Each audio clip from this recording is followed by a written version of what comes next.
বিশ্বনবী অনেক নির্দেশ দিয়েছেন, অনেক আদেশ করেছেন।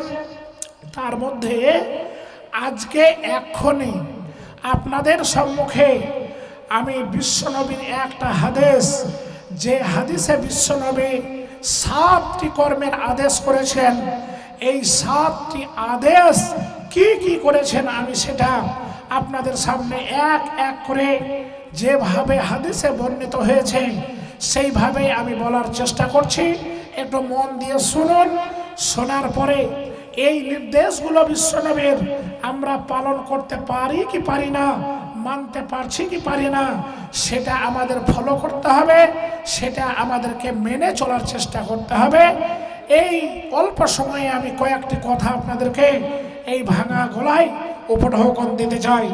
আমার মায়েরাও রয়েছেন নিশ্চয়। এই আলোচনা কোরআন এবং হাদিসের আলোচনা যেগুলো হয় খাস করে কোনো পুরুষ বা কোনো নারীর জন্য হয় না, এগুলো সমানভাবে নারী পুরুষ এক কথায় ছোট বড় এবং ধনী নির্ধন সকলের জন্য প্রযোজ্য।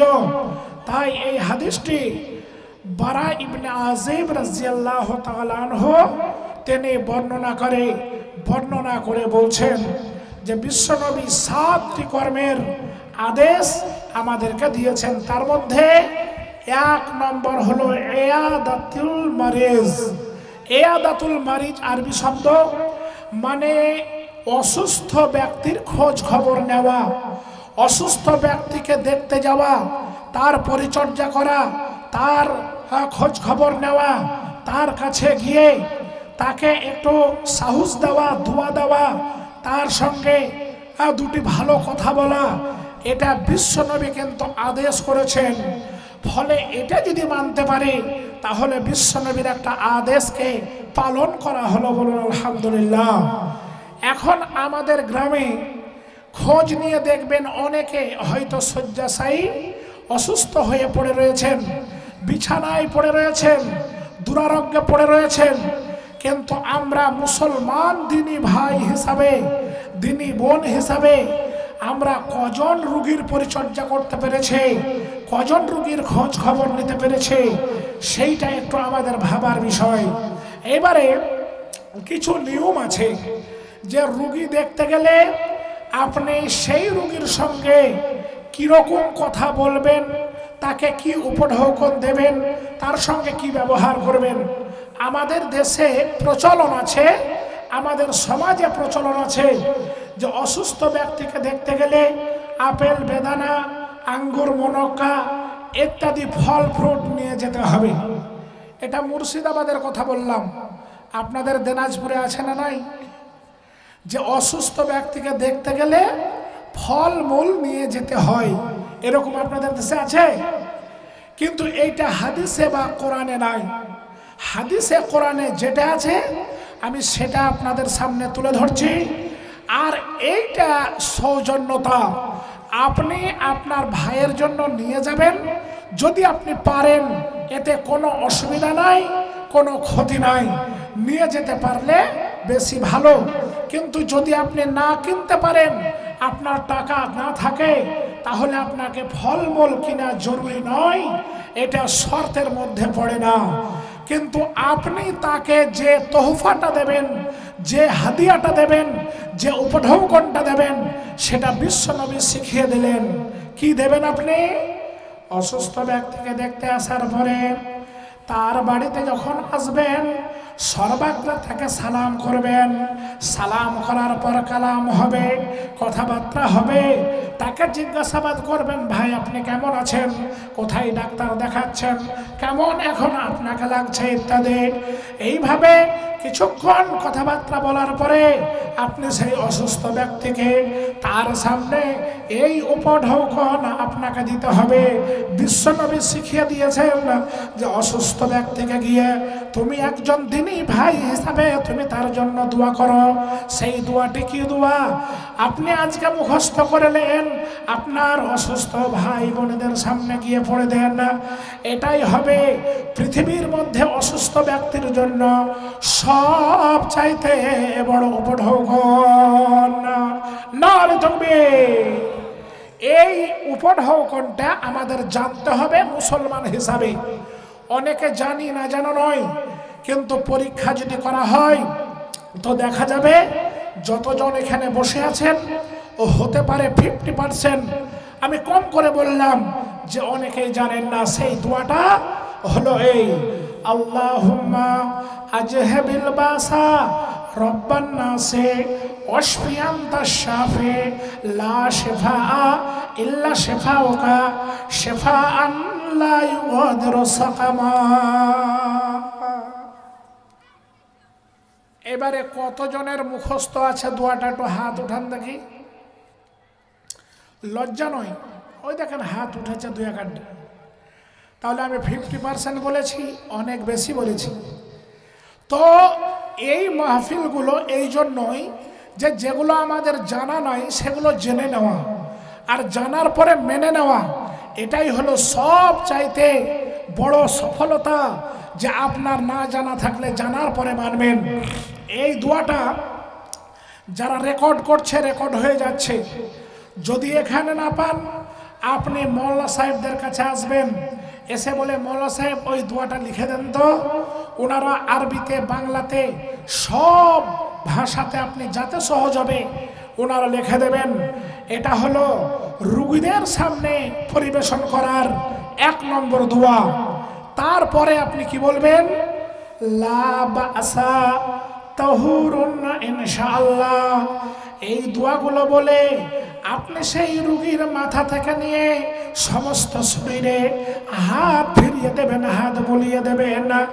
আর একটা কথা বিশ্বনবী বললেন যে আপনি যখন সেই দুরারোগ্য ব্যক্তির সামনে বসে থাকবেন, তখন আপনি সুস্থ থাকলে আল্লাহর শুকরানা করতে গিয়ে আল্লাহকে বলবেন, আলহামদুলিল্লাহিল্লাযী আফানি মিম্মা ইবতালাকা বিহি ওয়া ফাযযালানি আলা কাসীরিন মিম্মান খালাকা তাফযীলা।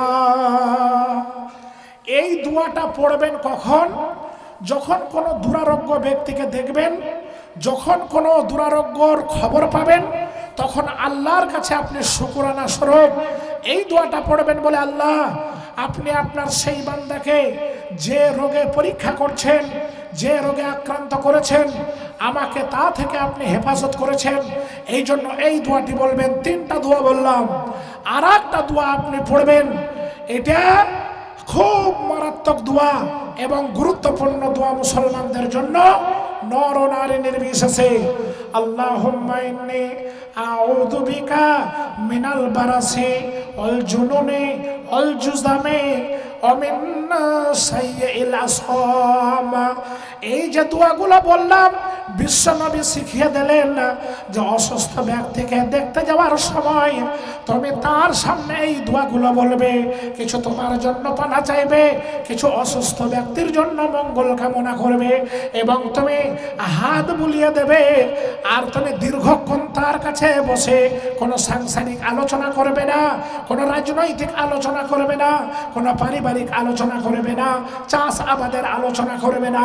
তার কাছ থেকে যত তাড়াতাড়ি পারা যায় তুমি সেখান থেকে বিদায় গ্রহণ করবে। কিন্তু বিদায় গ্রহণ করার সময় তুমি ওই অসুস্থ ব্যক্তিকে এই তুমি কথাটা আবেদন করবে, এই সওয়ালটা করবে, এই ভিক্ষাটা তুমি চাইবে যে ভাই আপনি অসুস্থ দীর্ঘদিন থেকে পড়ে রয়েছেন, ফলে হতে পারে আল্লাহ পাক রব্বুল আলামিন আপনার পূর্বেকার সমস্ত পাপ রাশিকে ক্ষমা করে দিয়ে আপনাকে পাপ মুক্ত করে দিয়েছেন। মুমিন মুমিনা যারা দুনিয়াতে, তাদেরকে আল্লাহ অসুস্থ করে দীর্ঘদিন ফেলে রাখলে জানবেন যে আল্লাহ তাকে ভালোবেসেছেন। আল্লাহ তার দ্বারাই হয়ে যাওয়া দুনিয়ায় ছোট বড় গুনাহগুলোকে তার অসুস্থতার মাধ্যমে তিনি ক্ষমা করে দিচ্ছেন। বলুন আলহামদুলিল্লাহ। তাহলে দুনিয়াতেই সেই লোকটি মাসুম, সেই লোকটি নিষ্পাপ, সেই লোকটি হয়ে যায় পবিত্র। তো আপনি আমি যখন অসুস্থ ব্যক্তিকে দেখতে যাব, তখন তার কাছে এই ভিক্ষাটা চাইব। কি ভিক্ষা? বলে, ভাই আমার, বন্ধু আমার, বাপজি আমার, আপনি আমার জন্য আল্লাহর কাছে একটু দোয়া করবেন, নেক দোয়া চাইবেন। তার কারণ আপনি যদি এই অবস্থায় আল্লাহর কাছে আমার জন্য দোয়া প্রার্থনা করেন, তাহলে হতে পারে আমার মতো পাপী বান্দাকেও আল্লাহ পাক রব্বুল আলামিন ক্ষমা করে দেন। নার তাকবীর। আচ্ছা ভাই, আপনাদের এলাকায় যারা হজ করতে যান হাজি সাহেবরা, তখন তাদের আত্মীয় স্বজন বা গ্রামের মানুষ তাদেরকে কি বলেন? কেউ কি বলেন যে খেজুর আনবেন, পানি আনবেন, জায়নামাজ আনবেন, রুমাল আনবেন? বলেন না? কি বলেন? যে হাজি সাহেব আমার জন্য একটু সেখানে গিয়ে দোয়া করবেন, এটাই বলেন। তাহলে ওই পবিত্র ভূমিতে মক্কা নগরীতে এই লোকটি গিয়ে যখন মুসলমানদের জন্য সায়েরিল মুসলিমিন ওয়াল মুসলিমাত মুমিনিন ওয়াল মুমিনাত বলে যখন দোয়া করবে, আপনি আছেন আপনার গ্রামে আর সে আছে নবীর দেশে, কেউ কাউরির দোয়া শুনতে পাচ্ছে না, দেখতে পাচ্ছে না, এই দোয়াটা গায়েবী দোয়া আল্লাহ বেশি পছন্দ করেন এবং কবুল করেন ভাইরা আমার।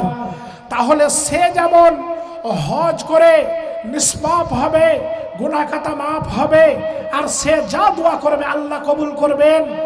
অনুরূপ একটা অসুস্থ ব্যক্তি দীর্ঘদিন পড়ে থাকলেও আল্লাহ পাক তার গুনাহ খাতাকে মাফ করে দিয়ে তার দোয়াটাও আল্লাহ গ্রহণ করেন।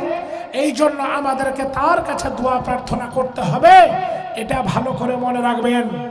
একটা হাদিসে এসেছে যে কোনো মুমিন যদি কোনো দুঃখ পায়, কোনো মুসিবতে পড়ে, কোনো টেনশন দুশ্চিন্তায় পড়ে যায়, এমনকি যদি তার পায়ে একটা কাঁটাও ঢুকে যায়, তাহলে তার দ্বারা আল্লাহ তার একটা গুনাহকে মাফ করে দেন। বলুন আলহামদুলিল্লাহ।